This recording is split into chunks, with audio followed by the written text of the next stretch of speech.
is also Aqua Safari, and our other partners want to say thank you to 1981 Clothing, also to Kino International Hotel and H&B Bags. And on today's edition of The Couple Next Door, we meet Reverend Isaac and Ruth Cudjoe.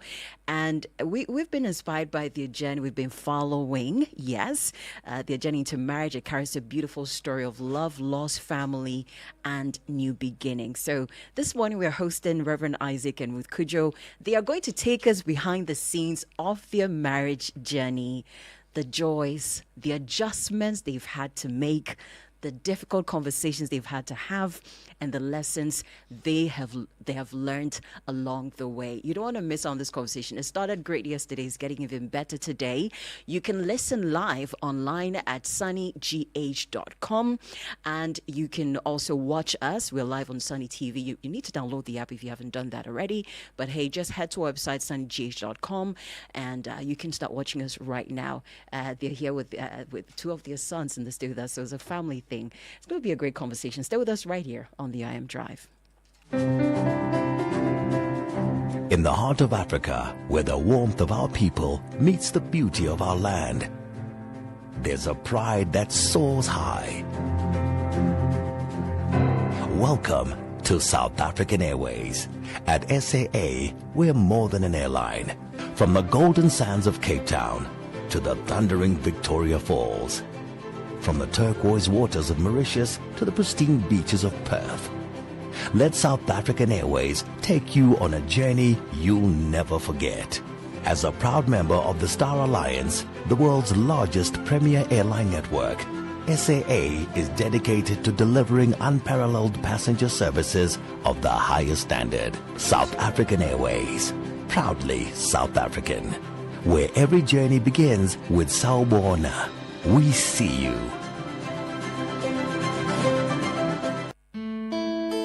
What happens after the wedding, after the beautiful pictures, the celebrations, and the happily ever after? What happens when real life begins? This August, Sunny FM brings you Love Unscripted, real conversations about the beautiful, messy, funny, and sometimes difficult journey of marriage. Meet the couple next.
So maybe let me start with Reverend Isaac. Maybe tell us a little about yourself, then we do Ruth also, and then we zoom into the whole behind the scenes and all that. Yeah.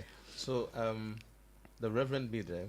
It's like when you hear, so you realize that I'm corporate and a pastor. So those I work with in the corporate circles don't hear the Reverend.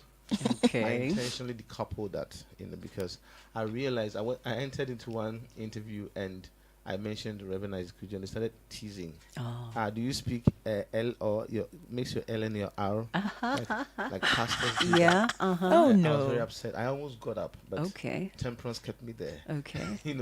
That so I decoupled the two. But basically, I'm more corporate. My name is Isaac. I've been around. I've been in media as well. I saw that multimedia. Yeah. I started media from the University of Cape Coast and then Joy FM. Basically, a corporate executive. Working through. I mentioned Joy FM, BAT at the point.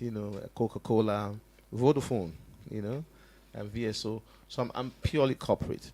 But along the line, it's not along the line. When we're in secondary school, I was SU, president for the Ghana National College. Okay. The calling has always been on us. We're dodging it, We're dodging it until we couldn't dodge again. Okay. And then we eventually had to enter into ministry.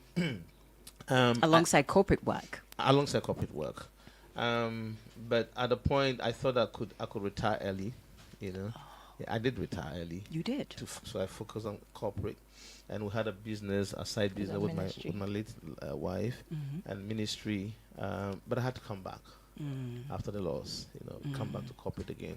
Yeah. So that's me, and then we have our ministry. I started ministry from Pentecost, and there was a church called Water Light that we started in the Western region, and Mountain of Fire is what really brought me up to pastoral ministry, if you call it so. And eventually, I had to start. We had to start our own ministry called the MGM, Mountain of Grace and Deliverance Ministries, which we do together now. Okay. Yeah. So I'm corporate and a pastor. And current executive director of AAG. Yes. I knew, I had a feeling you were going to be very humble about yourself.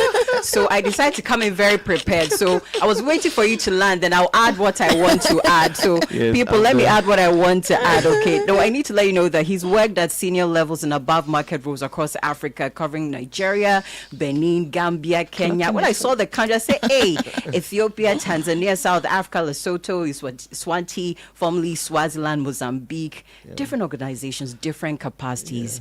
We have a big man. Ghana for you. See, we have a big man in the studio. Also with a big woman. Let me get to Ruth. Ruth, tell us a little about yourself. Okay. So Jennifer knows me already from Legon University days. Yeah, but currently I work with Mantra Ghana. I've been there this is my 15th year with the HR team. I think she's one of those people they describe as having a staying spirit. So people just have like a moving 2 years, 3 years away bus. It's been quite a journey, but we thank God for learning opportunities, for growth as well within that space. So I'm an HR professional. What am I? I'm a mom. What again? You have an NGO. You have an NGO as well.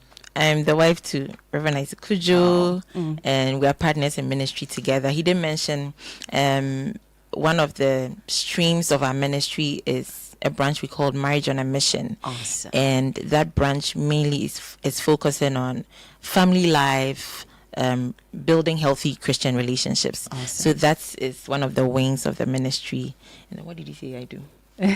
Oh yes, and I run a non-profit for underprivileged children called Glow for Change. We've been on a break, but we are coming back. You're coming back bigly. Yes. And we would like to know, you know what, you can watch us on Facebook as well. We're on YouTube also. I mean, everywhere you can watch this conversation and join. If you have a question for them, you can also send it through along the way, 0540-130-684. Ruth, you mentioned family, and I want us to start from there.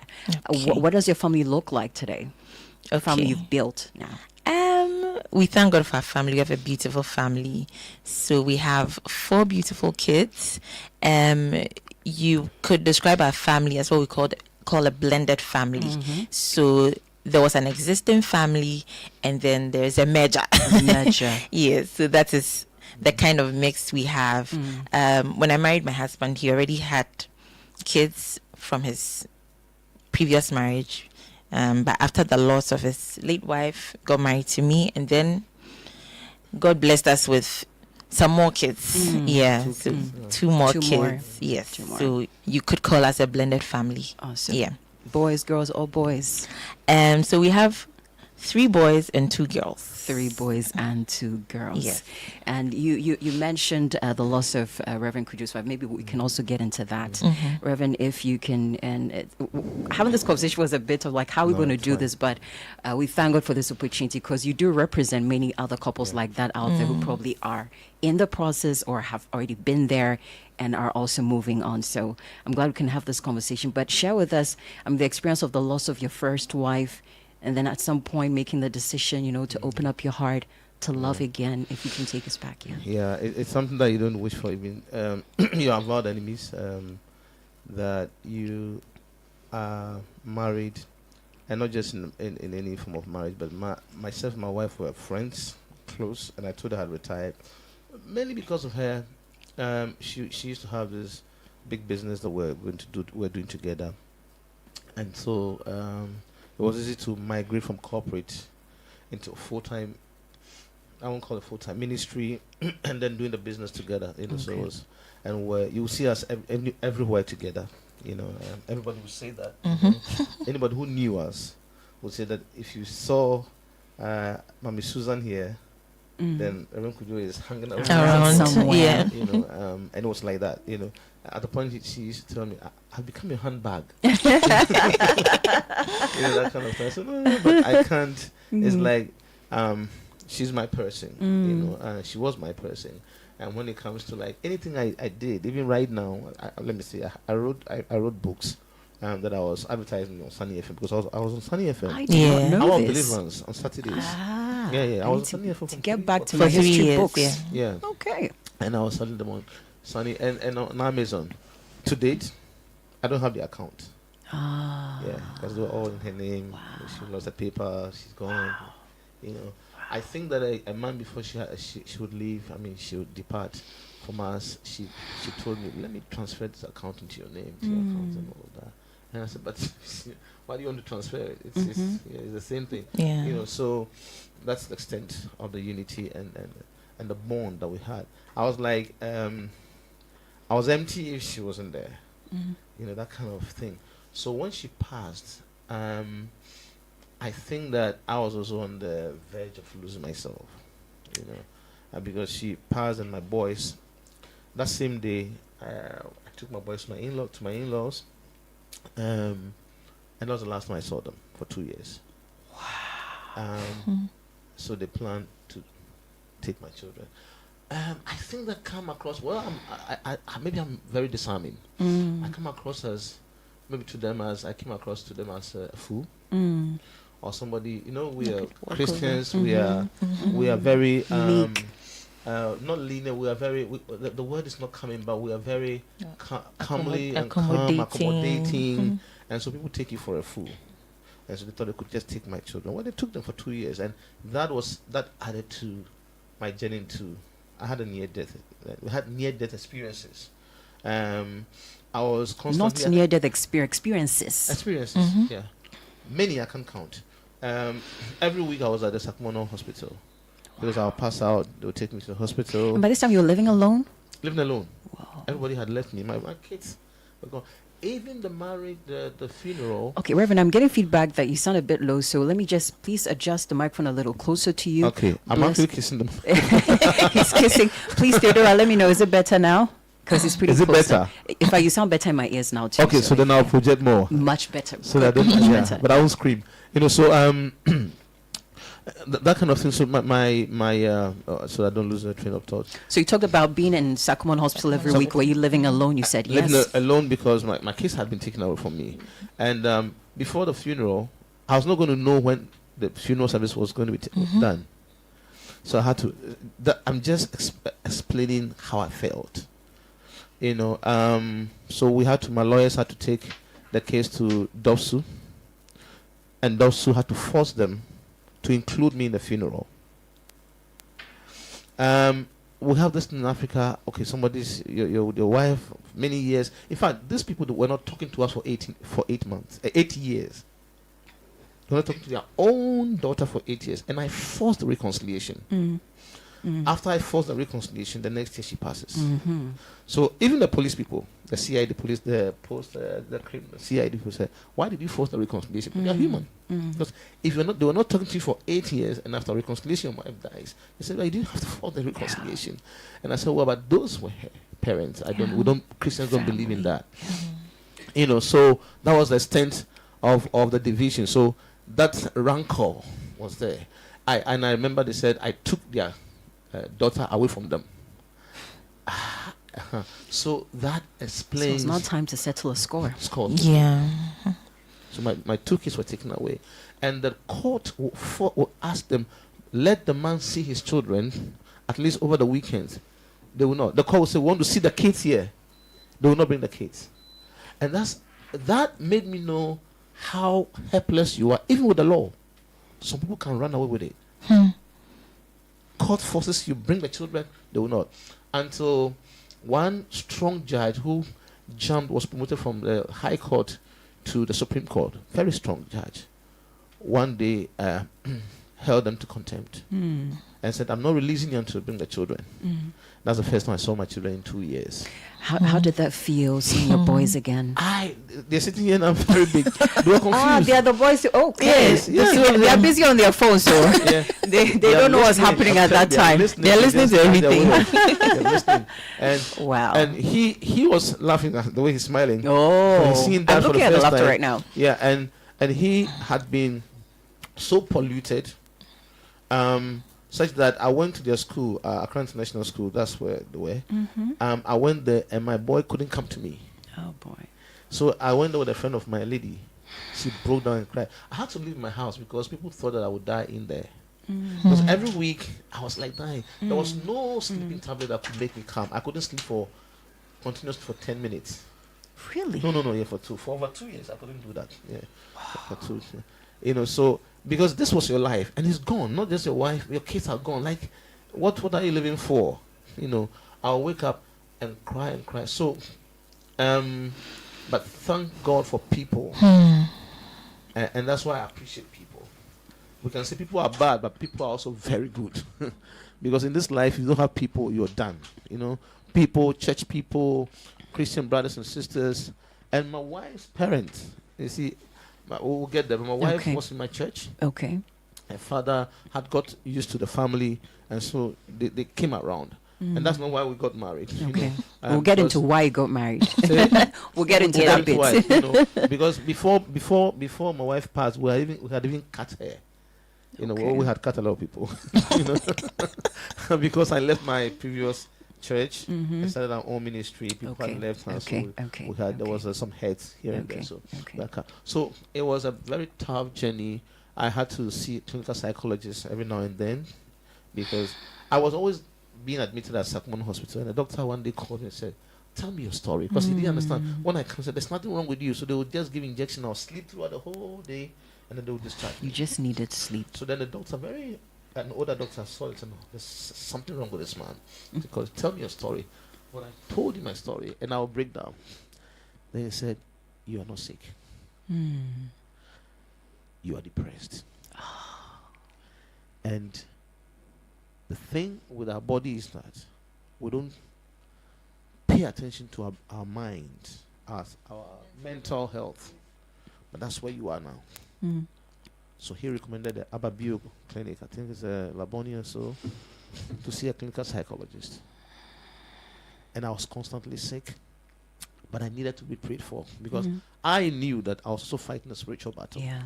You know, mind you, I didn't have to be part of the funeral. They forced me. I was sitting right there. My name was not in the obituary that they wrote. You know, some of these things I've read in the newspapers. I didn't know I'd be interviewing somebody in the studio who'll be telling me like my name was not there in the obituary like that they wrote. My kids' name were not written. Even her own children. They said she was married with 3 kids. 3 kids. That's the extent of the wickedness, you know. And then they had to kind of groom the pastor to preach to the extent that she was living with somebody who was wicked to her and died. This is a tough one. You should join us on this conversation. You can listen online if you're unable to listen on the radio at www.sunnygh.com. Reverend, how did the visits with a psychologist assist you through that season of pain, the hurt, the grief, the depression? Yeah. So I think the one day I'll write a book about depression, the spiritual side and the physical, the medical side. The two are very real. Because the psychologist would tell me that, look, what you've gone through has transformed the way you think and your mental strength, and so many things are going on in your brain and your mind and your emotions. The medications even didn't help. There was no medication that would keep me calm. The first day when we were dating, my wife's father, blessed memory, called me, said, "Come be with us for a day." Or night. He wanted to experience me. So I was in their sitting room that night, and then that's the only night that I slept for 15 minutes. And then Jennifer, I had a big bang, like somebody has thrown a big stone against the wall. Boom! It woke me up. I said, why wouldn't this make me sleep? You just want to sleep. Do you know? I went there to look for what it was. Well, I couldn't. It was late. I didn't see. The next morning when we woke up, it was a mouse. They had been cleanly cut. Only the head, all the flesh is gone, and the bones, skeletal bones, was there. Pretty interesting. That was it. So I was fighting physical and spiritual battle. Our clinic was good for me because it made me understand what I was going through physically, but it turned out was spiritual. Also, Eventually, Jennifer, because this Sunny FM is a Christian station, I left my house for about 4 months. I was living in a friend's house, but we were afraid I would die. So I need community. yeah. So her children were like my children, you know, her family and all of that, so that I would be able to mix up with people and all of that. So they took me to a church, Potter's house, you know. That was the first time I went to Potter's house. You know, you see people, there's always fasting, and I loved it. It's a whole Potter City. Potter City. And I love the place. The memories are very good. So while I was standing there one day, then God spoke to my ear, because that's one of the graces I have. My right ear said, go to Apostle Amakwanta. Okay, they're saying your voice is low again, so please. Yeah, go to Apostle Amakwanta. So that's when I went to. So that's when. So you see that the I was dealing with the physical, the medical, which was the Ababio clinic, the psychological part of it. Then now God speaks to me, go to Apostle Amakwanta, because what is happening to you, he can help you. He can help you. I heard it clearly. I never knew Apostle Amakwanta. I'd heard his name distant, you know, but I went to him. A friend of mine apparently knew him, so I went to him. And when I met him, he was the only person who told me what I was going through, and it linked up with what I was feeling. I was telling people I'm dying, and they said, "No, you're just." I said, "I can smell death. I can smell death." You know, when you're dying, you can tell. When people are dying, they can tell. I'm telling you. So when I went, they said, "He speaks Twi. Muni asofudien tunche momon paima asofwe." 17th March 2022. The pastor needs prayer. Yeah. He said, if we don't pray for him, by 30th March he will die. Any heavy wind, if physical wind blows this man, he falls down, he won't get up again. And I said, you are the only person who said it, because that's what I was feeling At the time. I was walking. When you give me food, I cry. I couldn't eat. We went to eat at the place. When they put the cheke dish on the table, I got up and I was running away. Then something came on my wife. That time it was my fiancée. She screamed, "Sit down! Where are you going?" Then immediately I came back to my senses. Jennifer, if I had walked out, that would have been the end. And I will come to Ruth soon, because I want to find. I mean, you're out with your fiance. Your food has been served. He gets up, and you're seeing some of these things along the way. What's going through your mind, Ruth? Before I answer that, you asked about the the part the clinical psychologist played. Yeah, I think it was such a blessing, and he was opposed to it initially. So what we did, yes, because he knew, I mean, he's a pastor, so he knew that on the spiritual side, let's attack it from there. Okay. So what we did was pray together that God will lead us to the right psychologist. And I thank God for the psychologist he met. It was somebody who also had a spiritual sense and understood the blend of the spiritual and the physical. And that was very helpful. So, of course, it's recommended. You know, there's a lot of talk now about mental health and the awareness being raised. So it's important that if you're a believer and you're dealing with something, you attack it from all angles. If it's spiritually, you handle that side. Physically, you see a psychologist, pray that the Lord will lead you to the right person who will be able to address the issue. And I believe that you holistically you'll get some results. Yeah. Reverend Isaac, I mean, you lose your wife. Somebody may say, oh, I mean, after all the issues you went through, I mean, live your single life if you get your children and be fine. But you're able to open up your heart to love again. I mean, you have your beautiful Ruth seated beside you. How did you get to that point? Our journeys in life are different. I know one pastor. He's 83 now. Everybody knows him, I'm sure. Pastor Kumuyi, WF Kumuyi of Deeper Life. Deeper Life, yeah. He lost his wife when he was 70. He married, I think, a year later. Nigeria media lambasted. I said, people don't understand these things. Now look at how old he was, right? My journey and the pain I was going through, I was alone virtually. My family, everybody had come around. After 6 months, everybody would go back to life. Yeah, life goes on. Yeah. You know, I was alone. So then I said, God, I can't do this. I would die. And I knew I was going to die. And I knew, but I wanted to have my children first. I could have traveled, manner of people came around, good people, friends suggested relationships, from the US, from the UK. Leave the whole Ghana environment. Everywhere. Yeah, so I said, okay, let me just leave and go to the US. But I can't leave my kids, So that was killing me. And then I said to God, what should I do? And the Lord said, marry. People were against it. Then you have to mourn, the pain is there, and all of that. We got married a year and 8 months after that. That has helped me. Okay. Because I would have died. Oh, I would have died, Jennifer, I'm telling you. Because I could sense it, When she came into my life, I told her, we'll get there. We'll let her be the one to tell that story. She left me for she stopped coming to me or talking to me for many years. I told her that I think that the Lord is leading me. Oh, that was the end. That was the end. The beginning of the end. Ruth, she just abandoned me. Ruth, I can't not true. Because you see, they came around to help. That was the father, the mother. They knew me. They came around this can't happen to Pastor Cudjoe. Yeah. And people left me because the ministry God had given me was in my church. People come, they're crippled, they will walk. Wow. They're sick to death, they will rise up. So why will your wife die? Somebody told me, let's confess our sins. Maybe we have sinned. Yeah. They came to me and said, and I said, it's not a sin. When my mom was not well, we heard People that too. came to me, and some people thought I shouldn't be happy again. They don't know what I went through. Jennifer, I was dying every day, and my heart would feel like seizing, and almost every midnight, I become breathless, and I'll call people and they'll be on the phone praying for me before I regain my consciousness again.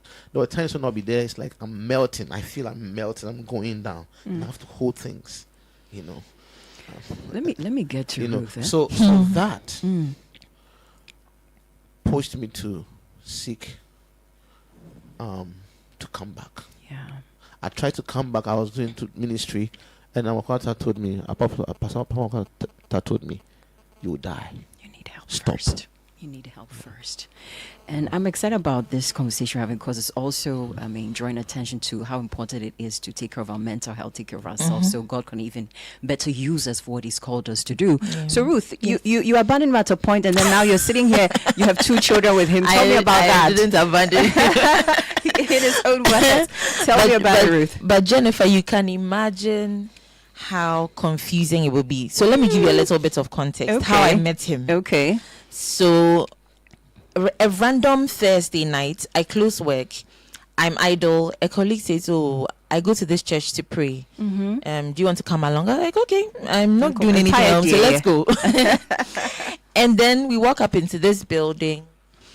It's prayer, and then the word comes. He comes on stage to preach, and the word is so sound. I remember telling my friend this, that the word was just sound. He was just preaching the pure word of God, not mixing it with anything. And then we pray, and then subsequently I'm like, oh, let me keep going. So I keep attending the church. At the time, he's very married, loves his beautiful wife, who we all knew. I knew the kids, and I had an amazing relationship with his late wife and the kids. In fact, I think I was one of the few people who had access to the kids because she was very protective of the kids. So if the kids had to maybe step out of the church or something, I was one of the few people who can go out with nobody else. Yeah, I was very trusted by he and his late wife. So fast forward, this family that I'm close to, and like he mentioned, now my parents, our families are joined together. He honors my dad. It becomes one big, beautiful family. Then fast forward years later, he loses his late wife, or we lose Mommy Susan. And then grieving and all of that, he comes to tell me the Lord says I should marry you. Can you imagine how confused I will be? It was really heavy, really confusing. And the question I was asking the Lord is, so all this while, when I went to, how many years? This is like 8 years ago, when I went to that church. Did you know? Like, I was, of course, God knew. But I was asking the Lord, like, so you knew that eventually I'll come and marry this man. It was too wild for me, for my brain to take it. So I had to vanish from the scene. Was it too wild for you also that, had children? You probably were thinking, okay, do I want to settle down with a man with children already? Or that wasn't too wild for you? That was not wild for me. Okay. That was not wild for me because, see, Jennifer, God is really amazing and intentional. I grew up at the age of 13, lost my mom. And then my dad remarries. So I understand the context of a blended family. I grew up in one.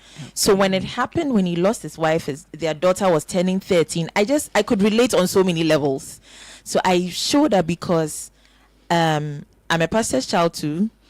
I've experienced the loss of my mom. The remarriage part hadn't come in, but I could relate. So that's how I showed up again in a space when the loss happened. So then fast forward, he tells me the loss is I should marry you. It was just confusing for me, and that's why I vanished. But it took a lot of spending time with God to be sure that it's his will. I think it was the most important thing for me. Is this God's will?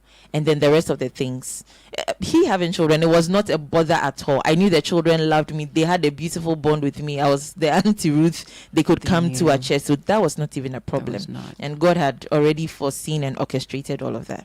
And Reverend Cudjoe, for you also, you weren't concerned, is she going to hang out? Is she going to gel well with the kids? Or because it was already existing, you were like, okay, it's going to be fine. That was a concern for you. Okay. That was a concern for anybody who has children and is going to marry. So that was a primary concern for me. But as I told her, one of the things the Lord told me, it was clear. It's not that He told me, I saw. Okay. A number of times, because a number of times, that this is a person who loves the children, and this is a person who is going to guide them. Okay. So nothing else mattered. When that came, nothing else, nobody. I had been giving suitors, I'm telling you. Also, for how many? So for how many came? A lot of them from friends who cared. Okay. Right? They cared. Yeah. UK, US. There was a prominent nurse. You even know her, and international or Suffolk. Pastors, lady pastors also. Yes, and all of that. So, but when the Lord told me it's her, everything else didn't matter. Okay. It was just about her, and so I wasn't afraid when I got that, conviction. I wasn't afraid. Now it was left with convincing her, because, mind you, she had been in my church before. What are people going to say? It's very complicated. Be that kind of thing. And you used to be worried that my fears were, I'm going to be the mother of the kids, and at the time you had stopped corporate and you weren't in ministry too, so how will we manage as a family? And then those were his fears, and I told him none of those scare me. None of them. I wasn't worried about them. I saw respect. My only thing was that they even accepted me, because I wasn't working. I had left ministry. I had left corporate. I had left ministry. So every parent would think, how are you going to take care of my daughter? That was the father's concern. The father looked at what God had made of me before and believed that God will restore me. Yeah. Ruth, you were saying something, No, so I was saying what mattered to me was, is this God's will? That was the beginning and the end for me. That answered everything. And that was the conviction I needed to make the necessary move. Yeah. So for some of us, or for some people listening who don't have any experience at all, you came from a blended family, so you sort of got it, you connect with the children. Yeah. How is it like for a couple like you? Do you sort of sit down, have a conversation, okay, this is how we're going to raise our children. It's not going to be your children, our children, my children. How do you do it? I think that our context, it's not easy for any family, but our context was easier for a number of reasons. The kids knew her already. They were not that old. When they knew her, Jean-Pierre was 8, Michel Isaac was 6. They left us for 2 years, remember? Yeah, when you mentioned that. He was 10. But when they knew me, they were younger. They were younger. Much younger. Okay. They were much younger, Yeah. Because So we... a baby. I have baby pictures. Yeah, Like of the 2 two of them. years old. Okay. So that was part of it. That made it easier. But I remembered you. Yes. So two, also because I knew the family and all of that. It was easy. What was the question again? The children, how did you have conversation about how you're going to Yeah, so we raise had the children so there's conversations. no We your had- family, we my had- children? And conversations are things that you must have. Difficult conversations, easier. I said it was easier because their mom is not there. If the mom was existing and it was a divorce or But it something would have like been that, more challenging. it's more challenging for the woman and for you and for the baby mama and the drama. Also, I should come to your church. I think when you preach, you rhyme a lot. And all of that. So, but this was easier, and that these are your kids. They have no mother. And the children were also pretty open to accepting Ruth and all. Yes, when they came back, we were in the fight. My wife was fighting for. I was in court for over 2 years. Going to court, and that was one of my difficulties because when you go to court, it's always reminding you of who you were, what you're fighting, and she would be on the phone with me and all of that, and she wanted them to come before we got married, and that wasn't going to happen because the court had ruled in my favor. The people were not releasing the children at the time. So that wasn't going to happen. But when they eventually came, and they were supposed to come for only 8 days and go back, and we said, "Are you crazy?" People who had run away with my children 2 years. for 2 years, and they even changed their names. Telling you, these are the boys sitting here. Cudjoe was taken out of their names. The people live in this Accra. They gave my late wife's father's name to them. Changed my boys' names. When they came, they couldn't. It was that confusion. Yeah. They didn't know which one they should write. It's like you had to rewire Yeah. your children all over again. Yeah. That's a whole new process. Ruth, tell me, what do you think people misunderstand about marrying someone who has probably experienced a major loss? Any misunderstanding? I People would like us think- to understand better. So, because you gave us some of the questions ahead, Yeah, we discussed yeah, it, yeah, and I'll yeah. take it from one angle. He has Sure. another angle. Okay. He took it from. Okay. I think for a lady in a situation like mine, getting married to someone who has lost a spouse from a previous relationship, sometimes you may be tempted to think that your spouse should move on. You are here. You, the new person, is here. So, like, let's not talk about the old person. Not to put it in bad light, but that is the kind of mix I grew up with. And I don't blame my parents. I think they didn't know how to handle it. They didn't know how to marry, talking about our lost mom and how my new mom would in have the taken picture. it. So it was like, have you seen that movie? We don't talk about Bruno. She was, It's a nice movie. yes, it was a very nice movie.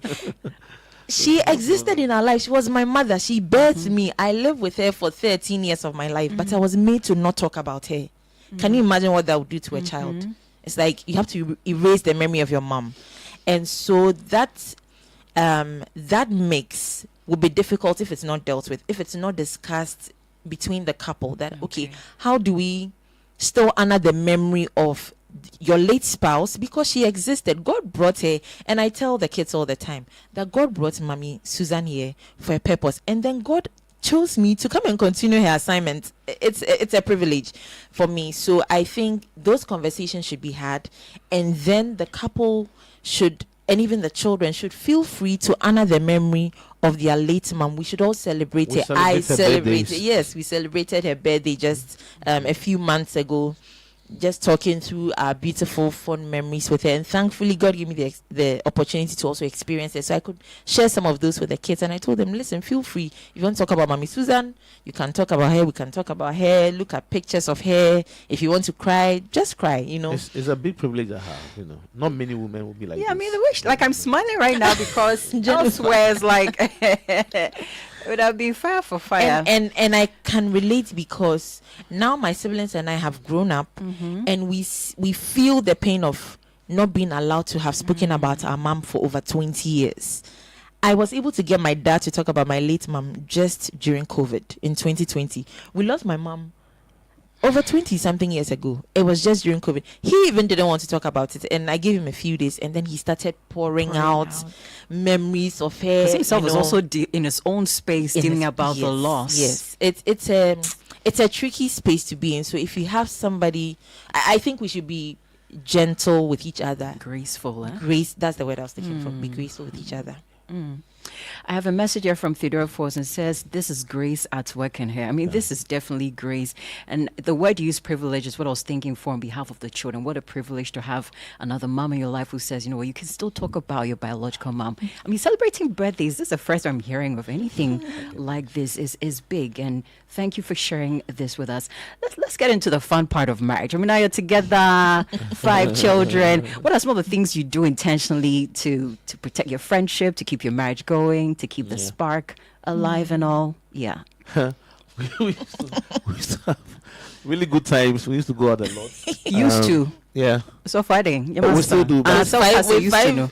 Children, how will you go? It is complicated. I get that one. we used to go out like every weekend. Yes.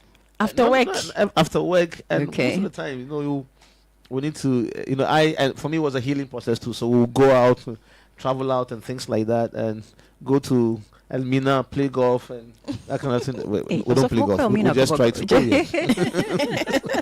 Swing, kakra. And then they came in. They came in before the first child came. Jean-Jacques came. So we had to be bonding, and then these ones also came in.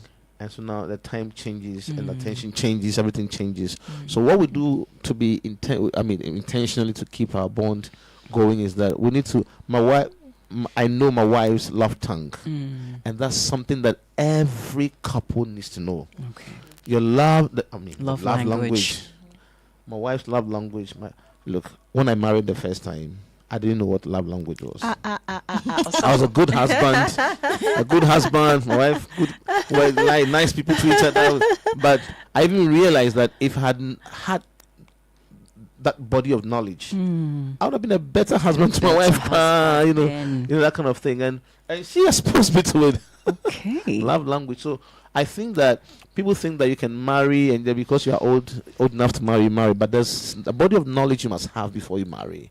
And so I know her love language and I play to it. Okay. Religiously. I won't say it on air. But, Ruth, the way you say religiously, please also don't look at me. I'm asking Ruth a question. Ruth, 0 to 100 percentage, the way you say religiously, but amount of percentage, the love language. So religiously. For speaking my language. No, he knows the language and he 800. Oh, yes. Hey, also So sometimes when I see that I'm not giving it, the maximum attention, I'll immediately, rewire.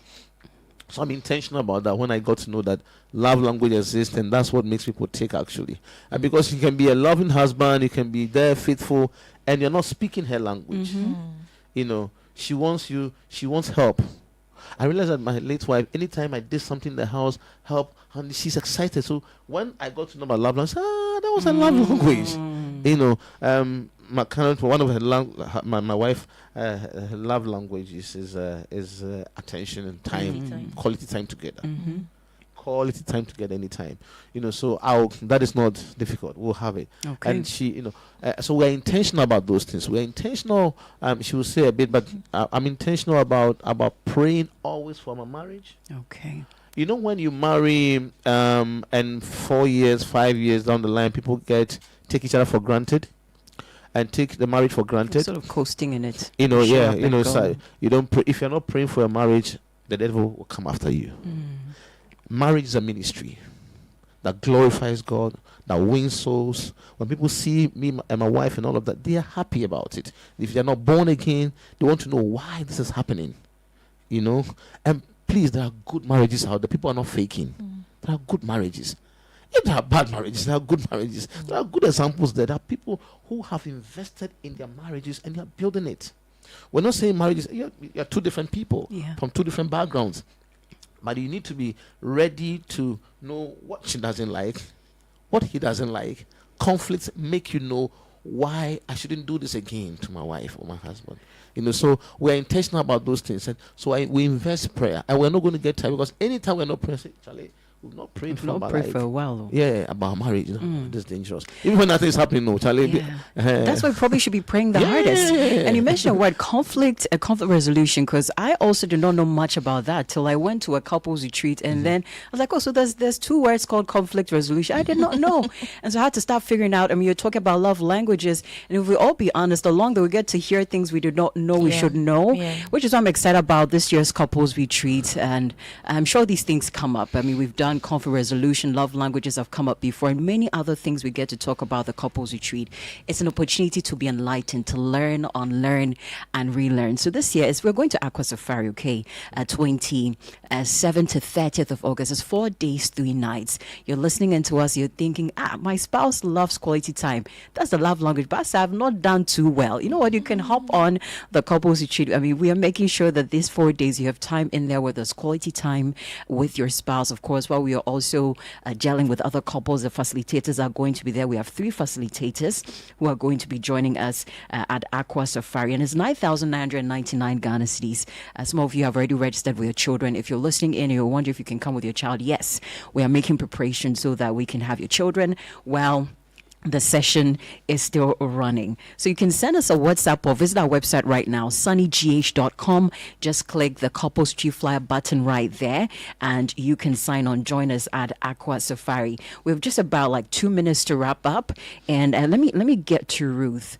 Ruth, if there's a woman watching right now who's considering marrying, whether as it has been in your case or not, what would be the word you'd like to share with them? How many years have you done together? We're entering our fourth year. The fourth, yes. What would you like to share with such a woman? And then I'll get to Reverend. What would you like to share with such a young man, or such a man going into marriage? Yeah, I think I've encountered one person who has been honest enough to tell me that I can't do what you're doing. I can't take care of another man's children. Jennifer is laughing. She was honest, and I appreciate her for that. And so it's a very important consideration that if you are getting into a marriage with a man who already has kids, just be honest with yourself. 2 things. Can I do it? And can I still do it if God didn't give me my own kids in the marriage? Because there's a possibility that you may never have your own kids. And if you are settled with those 2, and you are sure that it's God's will for you, then I think you do well. But if you are, and also to have those conversations with your partner, that how do we manage the blend of our family?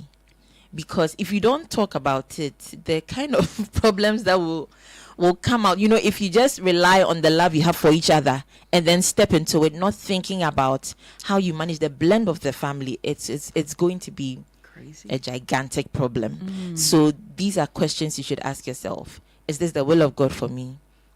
Can I still be in a marriage, or will I be happy in the marriage if God didn't give me my own children? Will I still be able to love and care for these children as if they were mine?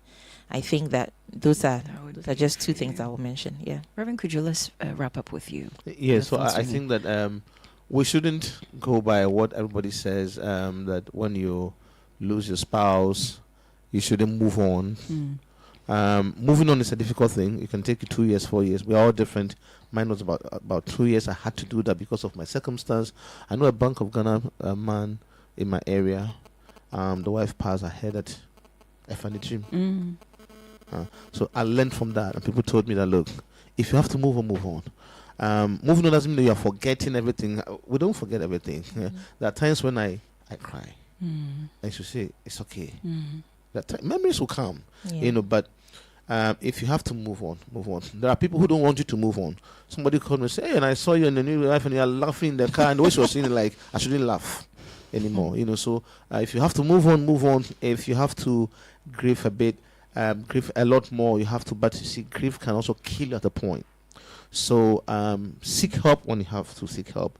If you need to go to see clinical psychologists, please do. Christians, Even if you're a don't pastor. spiritualize this. Do that, and then the Lord will help you. A friend of hers lost and the wife as well, and I was made to counsel the person. I said, look, if you are alive, then God has a purpose for you. Don't kill yourself. And if you have children, live for these children. She's happy. If God begged her to come back, she won't come back. So I had to tell him those reality things, So don't kill yourself because of the kids, and don't kill yourself because God wants you here, and that's why you didn't go. Yeah. You have to get those realities and then move on and live life again. Your dial is on Sunny 88.7 FM. Quite a morning. So when we're calling for these conversations, we don't know all that. We think we know everything, and then as they speak, you get to hear, and there's so much, but so much I've gathered from you, so much I've gleaned from you. Ruth, I respect how graceful you are.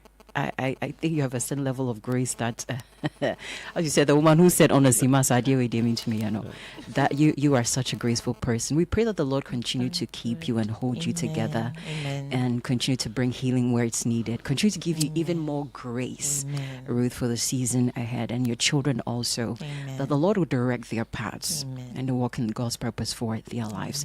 Thank you so much Thank you, for Jennifer. accepting to come on the radio to share your story with us. We know that someone out there has been encouraged today by your story.